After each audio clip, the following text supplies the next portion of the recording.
Good morning Odisha. आज December 27 बुधवार 10टी गुरुत्वपूर्ण खबर उपरे चलंतु नजर पकेवा। नंबर 1 17 तारिख रे श्रीमंदिर परिक्रमा प्रकल्प लोकार्पण उत्सव पाई मुख्यमंत्री को आसिला निमंत्रण। आसंता जनवरी 17 तारिख रे लोकार्पण हेब बहु प्रतीक्षित श्रीमंदिर परिक्रमा प्रकल्प। एथिपाई भव्य आयोजन आरंभ करिछि श्रीमंदिर प्रशासन। ଏହି ଧାର୍ମିକ କାର୍ଯ୍ୟ ଲାଗି ଦେଶର ପ୍ରମୁଖ ଦେବାଦେବୀ ପୀଠ ଚାରିଧାମର ପୀଠାଶ୍ୱର ବିଶିଷ୍ଟ ଧର୍ମଗୁରୁ ଖ୍ୟାତନାମା ବ୍ୟକ୍ତିମାନଙ୍କ ନିମନ୍ତ୍ରଣ କରିବା ପ୍ରକ୍ରିୟା ଆରମ୍ଭ ହୋଇଛି। ଏହି କ୍ରମରେ ମୁଖ୍ୟମନ୍ତ୍ରୀ ନବୀନ ପଟ୍ଟନାୟକଙ୍କୁ ନିମନ୍ତ୍ରଣ ପତ୍ର ପ୍ରଦାନ କରାଯାଇଛି।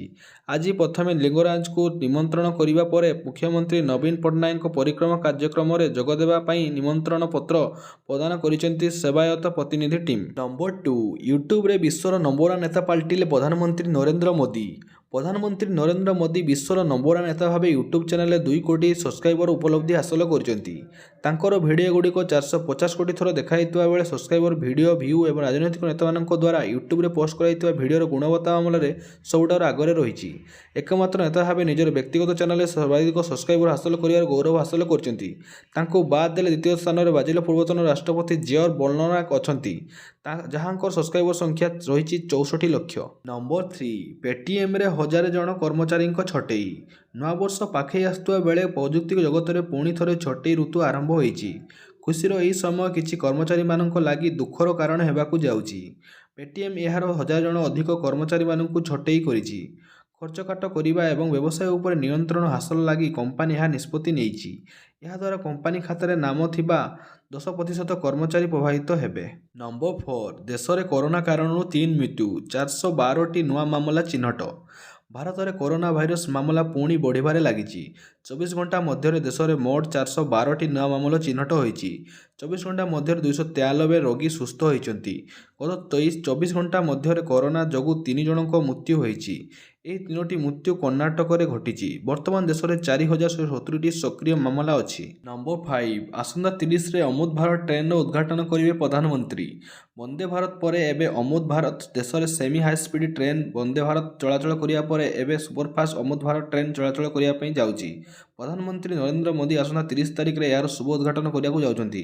ପ୍ରଥମ ଅମୃତ ଭାରତ ଏକ୍ସପ୍ରେସ ଟ୍ରେନ୍ ଦିଲ୍ଲୀରୁ ଅଯୋଧ୍ୟା ଦେଇ ଦରଭଙ୍ଗା ଚଳାଚଳ କରିବ। ସେହିପରି ଦ୍ୱିତୀୟ ଟ୍ରେନ୍ଟି ମାଲଦରୁ ବାଙ୍ଗାଲୋର ଚାଲିବ। ପ୍ରଧାନମନ୍ତ୍ରୀ ଏହି 2 ଟ୍ରେନ୍ର ଶୁଭାରମ୍ଭ କରିବା ସହ 6ଟି ନୂଆ ଟ୍ରେନ୍ ଶୁଭାରମ୍ଭ କରିବେ।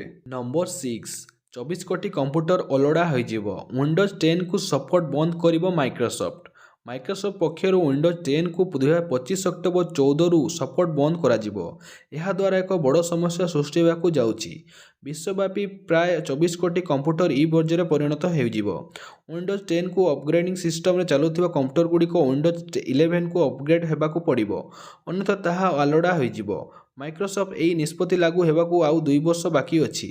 ସେହି ସମୟ ଭିତରେ ୱିଣ୍ଡୋଜ୍ 10ରେ ଚାଲୁଥିବା ଏକ ପଞ୍ଚମାଂଶ କମ୍ପ୍ୟୁଟର ବର୍ଜ୍ୟରେ ପରିଣତ ହେବ ବୋଲି କାନାଲିସ୍ ନାମକ ସଂସ୍ଥା ପକ୍ଷରୁ ଆକଳନ କରାଯାଇଛି। ନମ୍ବର 7 ଜାନୁଆରୀ 5ରୁ 13 ପର୍ଯ୍ୟନ୍ତ ଭିତରକନିକା ବନ୍ଦ। କୁମ୍ଭୀର ଗଣନା ପାଇଁ ଜାନୁଆରୀ 5ରୁ 13 ତାରିଖ ପର୍ଯ୍ୟନ୍ତ ଭିତରକନିକା ବନ୍ଦ ରହିବ।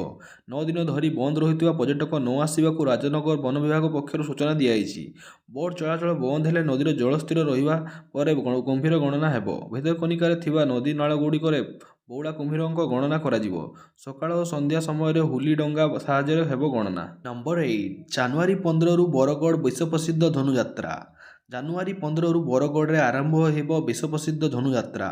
ଆମାପାରିସ୍ଥିତ ସମଲେଶ୍ୱର ମନ୍ଦିର ପ୍ରଜାର୍ଚ୍ଚନା ପରେ ପାରମ୍ପରିକ ରୀତିନୀତି ଅନୁଯାୟୀ ଏହି ଶୁଭ ସ୍ତବ ସ୍ଥାପନ କରାଯାଇଛି।